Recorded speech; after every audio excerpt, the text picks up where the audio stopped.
Assalamualaikum warahmatullahi wabarakatuh. Perkenalkan, kami dari kelompok 9 akan membuat video roleplay tentang konsep perubahan yang terdiri dari saya Amisa Putri sebagai perawat 2, Saya Celia Marisa sebagai teman pasien, saya Angelia Putri sebagai pasien, saya Inka Devi sebagai perawat 1, saya Fariha Fatmawati sebagai keluarga. Konsep berubah. Perubahan adalah proses dinamis di mana yang terjadi pada tingkah laku dan fungsi seseorang, keluarga, kelompok, atau komunitas. Tahapan perubahan. Yang pertama ada tahapan unfreezing atau tahap pencairan. Pada tahap awal ini, seseorang mencari sesuatu yang baru, baik dari sisi nilai, sikap, maupun kepercayaan. Seseorang dapat mengadakan proses perubahan jika memiliki motivasi yang kuat untuk berubah dari keadaan semula. Yang kedua yaitu tahapan moving atau tahap perubahan. Pada tahap ini adanya sikap untuk bergerak menuju keadaan yang baru atau tingkatan perkembangan baru. Yang ketiga, adanya tahapan refreshing atau tahap pembekuan.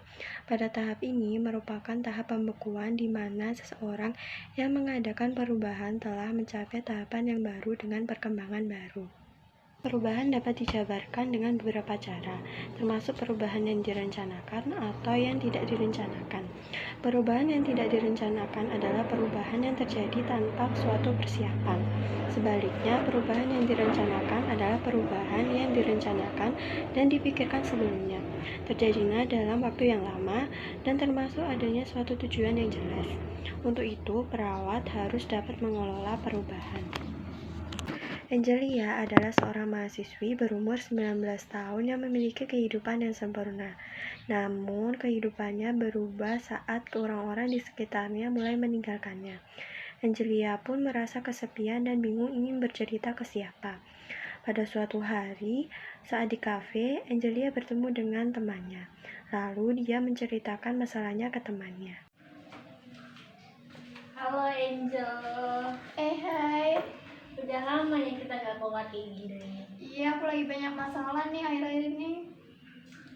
Masalah apa? Kalau mau cerita aja Kak. Banyak banget, masalah keluarga, masalah pacar, masalah temen. Emang gak ada yang bisa ngertiin aku. Pacar? Kamu punya masalah pacar sama pacar yang mana? Masih sama yang itu kan? Iya, sama yang kemarin. Udah lama, udah bertahun-tahun, tapi dia itu berubah. Gak tahu ya, udah sayang sama aku deh. Aku kira udah putus. Enggak, mau putus masih sayang. Aku kemarin lihat dia jalan loh sama cewek. Serius? Iya, sama Kamu ada fotonya nggak? Ada. Ini. Iya.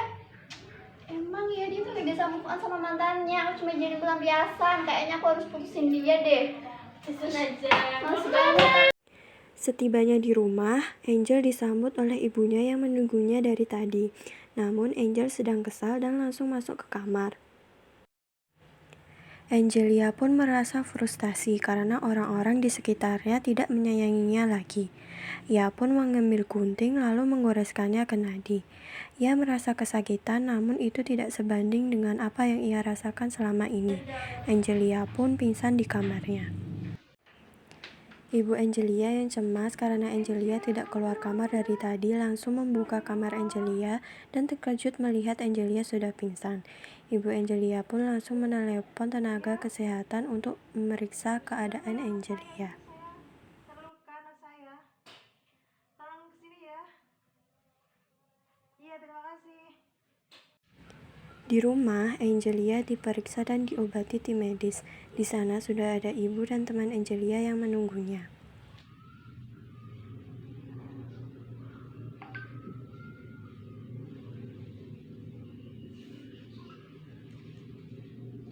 Kamu udah sadar, Nak?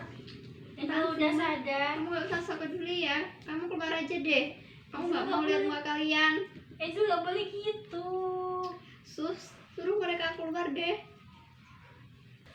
Ngapain sendiri? Dimohon untuk keluar dulu ya, soalnya ini anaknya butuh waktu sendiri buat istirahat. Iya. Mbak bisa istirahat dulu ya. Nanti saya kembali lagi. Ini sih.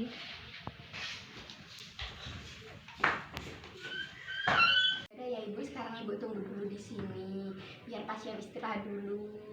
Iya, sebenarnya itu pas saya udah ditinggal sama suami saya itu saya jadi jarang nemenin anak saya. Jadi anak saya mungkin kayak frustasi apa gimana itu saya nggak tahu. Ya mungkin itu masih ada beban gitu Bu. Ibu Iya. maklumin aja. Iya, Jadi ibu lebih perdekat aja diri sama anak ibu. iya, makasih sus. Ya udah saya permisi dulu ya Bu. Iya. Di kamar, ada Angelia dan perawat yang sedang memberikan makan.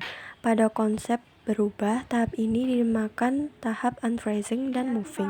Sus disuapin sama mama saya. Sekarang udah nggak disuapin lagi.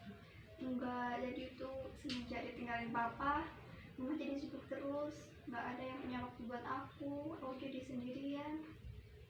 Mungkin ibu kamu lagi ada pekerjaan lain di luar. Iya, maka dari itu dia nggak ada waktu, dia itu nggak sayang sama aku. Ibu kamu tuh sebenarnya sayang sama kamu. Tadi aja ibu kamu sampai nangis-nangis mikirin kamu juga. Masa sih? Iya, tadi Aku nggak pernah lihat ibu aku nangis. mungkin ibu kamu nangis juga di depan kamu. Aku jadi merasa bersalah deh sama mama. Sama itu ini aku nggak dia terus. Mungkin sekarang kamu lebih sayang lagi sama ibu kamu. Jadi nanti kamu diperhatiin lagi. Iya, Sus.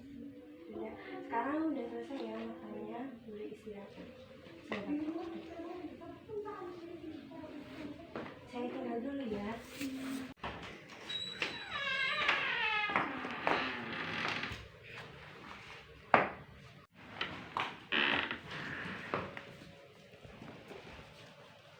Permisi Bu, saya Iya. ganti perban anaknya dulu.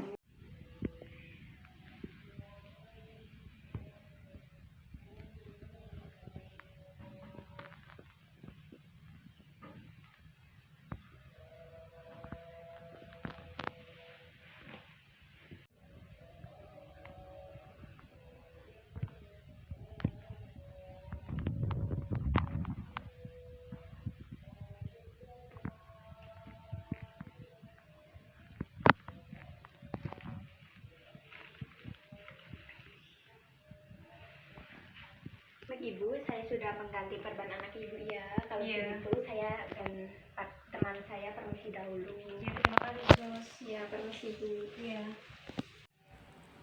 Angelia bangun dan merasa bersalah karena telah berperilaku buruk ke ibunya. Ia pun meminta maaf ke ibunya dan kembali hidup damai. Pada tahap ini dinamakan tahap refreshing. Iya. Akhirnya Angelia sudah merasa membaik dan ia mendapatkan kembali semangat hidupnya bersama ibu dan temannya.